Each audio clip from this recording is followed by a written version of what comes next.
Grabe mga boss, napakalakas ngayon dito nga ng Cleveland Cavaliers dito nga sa NBA regular season.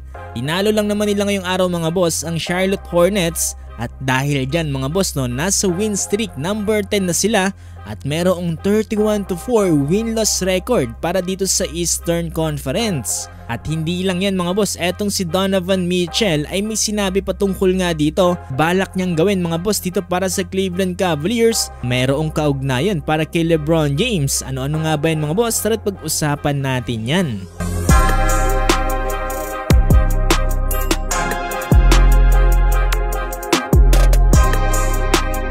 Dito nga sa naging laban kanina mga boss ng Charlotte Hornets kontra nga dito sa Cleveland Cavaliers, nagpamalas na naman mga boss dito nga ang Cavs ng napakahusay na opensa kontra nga dito sa Hornets. Dito kasi sa naging laban na to mga boss tinalo ng Cavs ang Hornets sa final score na 115-105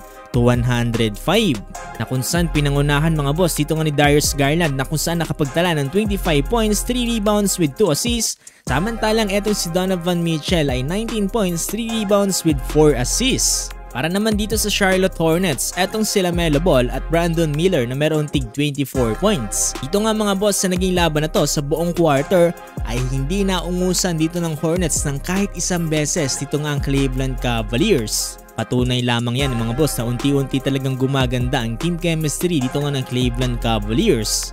At dahil dyan mga boss, ang Cleveland Cavaliers na ngayon ang nangunguna dito nga sa buong konferensya. Bukod sa kanila mga boss, dito naman sa Western Conference, etong OKC Thunder ay nagpapamalas din ng kanilang napakahusay na team chemistry.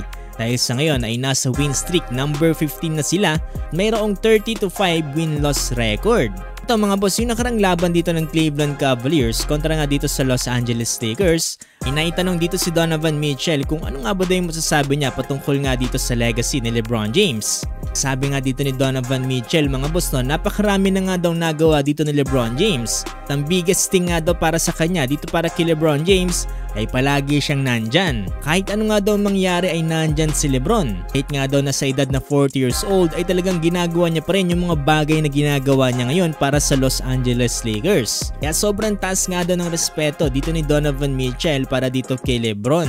Ito pang malupit na sinabi dito ni Donovan Mitchell mga boss dahil lang sabi niya nga mismo mga boss balak niya nga daw gayahin kung ano yung mismong ginawa dito ni LeBron James para nga dito sa Cleveland Cavaliers. Pinya nga dito, I'm looking to replicate what he did.